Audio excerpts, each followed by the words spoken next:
Hello friends, in today's experiment we are going to learn about the voltage regulator. So what is voltage regulator? So in spite of the variation in the input, the output across the load should remains the constant. Depending upon that, there are two types of voltage regulator. One is called as a variable voltage regulator and another is called as a fixed voltage regulator. So first we shall study about the fixed voltage regulator. So in the fixed voltage regulator, 78XX series is called as a fixed voltage regulator, where 78 indicates it is a positive fixed voltage regulator and XX indicates the amount of value which is going to be regulated.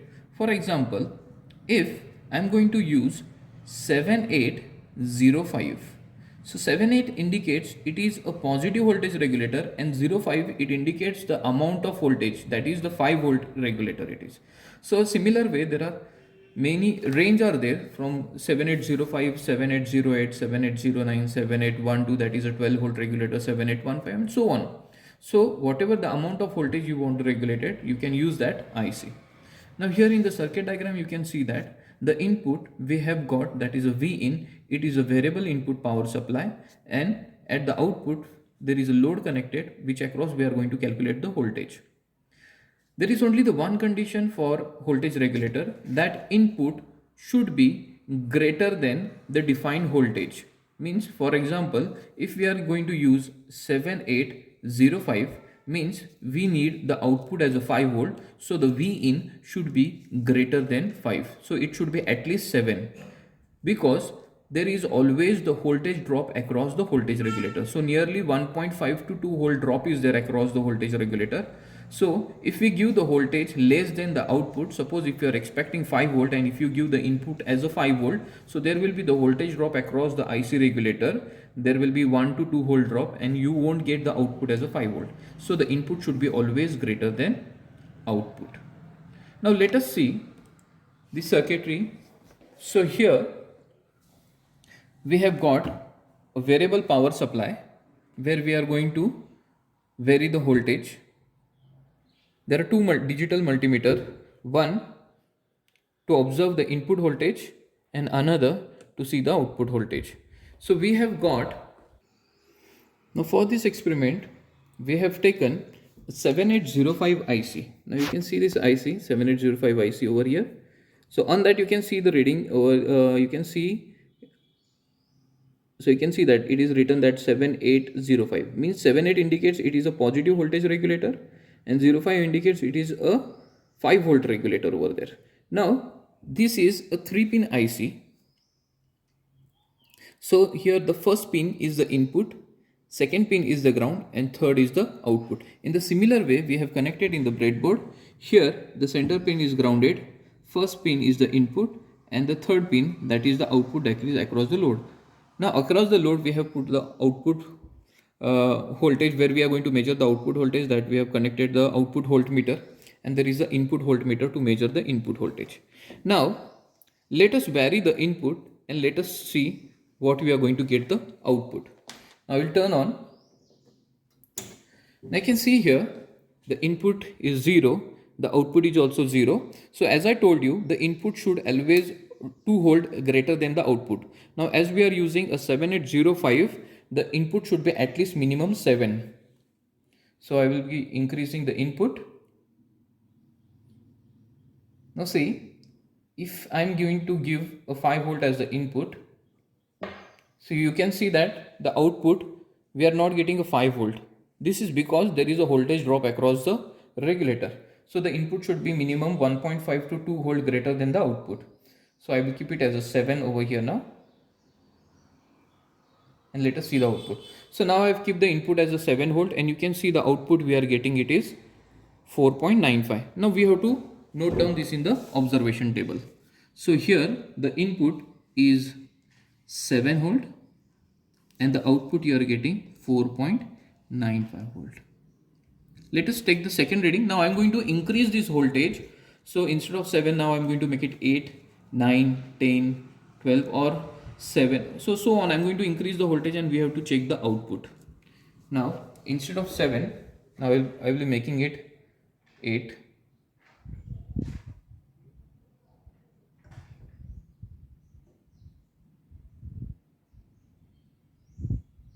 Now you can see the input I varied and I make it 8 volt, and the output you are getting again 4.95 volt. So now here the input is 8 and the output is 4.95 volt. Now instead of 8, let us make it 9.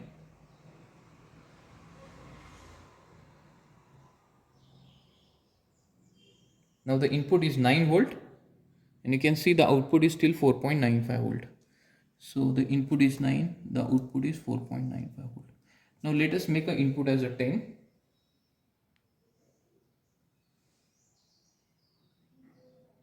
So you can see the input is 10, still the output is 4.95 volt. So input is 10 and output is 4.9 volt. Now if I make the input as a 11 also or 12, now you can see input I make it 11, still the output is same. If I make it 12, output is same. If I make it output 30, input 13, 14, 15, still the output remains same. So here still we are getting the same output. So from this it is proof that in spite of the variation in the input, the output remains constant. So here I am getting a fixed output voltage, that is 4.95 volt. Actually I have used here 7805. The doping level of each component is different, so we are never going to get a 4 point so we are never going to get a 5 volt as the output, but it is 4.95 which is similar to 5 volt. So this is how the fixed voltage regulators works. Now second part in this, we are going to study about a variable voltage regulator. So that is nothing but a LM317. So there are many applications in your day-to-day life where we require the variable output voltage. Now in this variable output voltage, the input is going to remain constant for the 30 volt, and we are going to vary the pot, that is the R2, and we can vary the output voltage across the load. So that is RL, and we have to note down the voltage over here. So this is your R1, that is already 270 ohm fixed. So slowly we are going to increase the resistance R2 and we are going to measure the output. So this is called as a variable output voltage, because for the fixed value of R2 you are going to get a fixed value of voltage. So as you are going to change the R2 value of R2, the output is going to change, but it will remain fixed as long as the R2 is fixed. That's why it is called as a variable output voltage regulator. Okay, now here in the observation table, as we can see here, we have to vary the R2 and we have to take the output voltage. So here in the first column, we have to take the output reading for the different value of R2. So I'm going to change the value of R2 and I'm going to calculate the observed value on the multimeter, and then we have to do the calculated value. So we'll see the calculated value later on. First we'll just measure the value of R2 and then we'll measure the output voltage that is observed on the multimeter. Now here on the setup you can see here, still we have got the input, we have got the output, and this is a potentiometer. By varying this we can vary the output voltage over here. Now I'll turn on the setup. I can see here the input, I've made a 30 volt as an input, that is a fix, and you can see the output voltage, that is 1.27. Now we can vary the output voltage between 1.26 to 29 to 28 volt, because there is 1.5 volt to 2 volt drop over there. Now slowly I'm going to vary the pot here, and you can see the output voltage is going to vary. You see here from 1.25, so it is slowly I will be varying it. Now you can see that 7, 8, 9, 10. I am varying the output as I am varying the pot over here. So by varying the R2, I can vary the output voltage. But as long as this pot is kept fixed, the output voltage also remains fixed. That's why it is called as a variable. Why variable? Because we can vary the output and we can make it constant. That's why it is a variable output voltage regulator. Okay. Now for the certain value of R, we are going to observe the output. So first we are going to make the R, as 1 kilo ohm, then 2 kilo ohm, then 3 kilo ohm and 4 kilo ohm, and we are going to vary observe the output. Now to measure the value of R, we required one more multimeter, that I am going to set it on the ohms meter, and I'm going to first see the value of a pot. So I'm going to first fix the value of pot to the 1k, and I'm going to check the output. So here you can see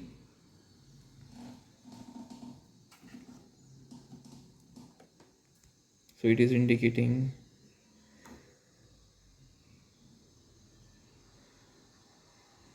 fix this pot for 1 kilo ohm.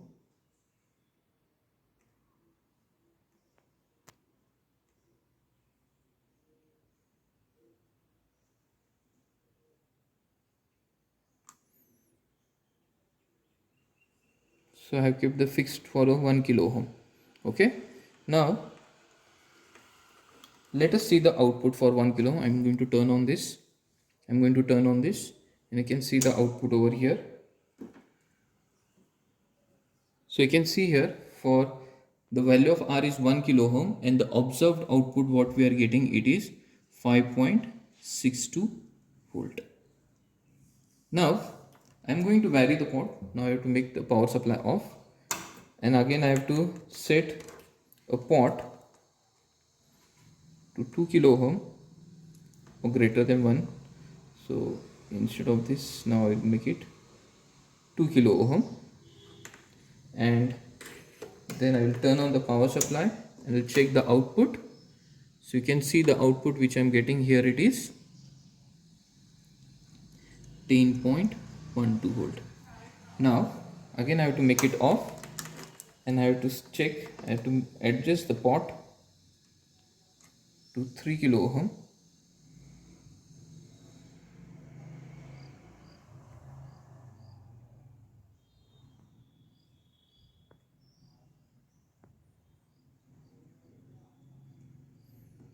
Okay, so it is nearly 3 kilo ohm. Now we'll turn on the power supply.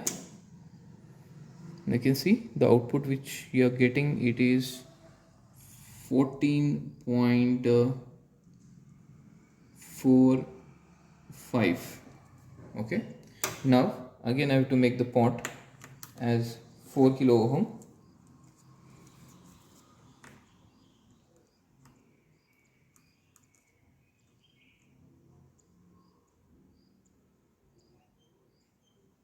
So I adjust it to the 4 kilo ohm. Here it is. Now I will turn on the power supply, and I am getting the output as 19.01 volt. So this is how we have noted down the reading for the observed reading. Now we shall do the calculation of the calculated reading. Okay friend, now we have noted the observed video. Now let us do the calculation. The calculation is done with the help of the formula V naught is equals to V reference in the bracket 1 plus R2 upon R1 plus R2 into I adjust, where V reference is 1.25 and I adjust is equal to 50 into 10 raised to minus 6. This is defined in the data sheet by the manufacturer of the IC regulator. So this value always remains fixed. So to calculate the first value here, V naught, okay, equals to V reference is 1.25 into 1 plus R1 is 1 kilo ohm divided, R2 is 1 kilo ohm divided by 270 ohm. So 270 will be, it is 0.270 plus here R2 is again 1 kilo ohm into I adjust, that is 50 into 10 raised to minus 6. Now let us put this into the calculator and let us find the calculated answer. 5 into bracket 1 plus 1 plus in the bracket, that is R1, 1 divided by 0.270, that bracket complete, plus 1 into 50 into 10 raised to minus 6, it is minus 6 bracket. So here I have not put the bracket, so equals to. So here the answer I am getting 5.87. So this is my calculated answer. So let us write this into the observation table. So I am getting here 5.87. 0.87. So it is similar to that observed and calculated. In the similar way, we can go for the second reading also. So that is V naught equals to 1.25 into 1 plus, here now the value is 2K of R2 divided by 0.270 plus 1 into, sorry, here it is 2K to 2 into 50 into 10 raised to minus 6. So let us see what answer we are going to get here. So again 1.25 into bracket 1 plus 2 divided by 0.270 bracket complete plus 2 into 50 into 10 raised to minus 6. So I am getting here 10.50. So let us note down this answer. So here I am getting the second reading 10.50. Now you can see this is exactly similar to this. In the similar way, third reading and fourth reading. So similarly, we can calculate for the third. If we take the value of R2 is equal to 3 kilo ohm, and if you put that into the formula, so here I am getting something near about 15.13. And if I am putting the value is equal to 4K into that formula, and if I am calculating here, so I am getting here 19.67. So 19.76, sorry, it is 76 volt. So from this observation you can see that by varying the value of R2 we can vary the output. That's why this is called as a variable voltage regulator. Why voltage regulator? If we keep the value of R2 fixed, the output will remain fixed. If we want to change the output, we have to vary the value of output, and hence it is proved.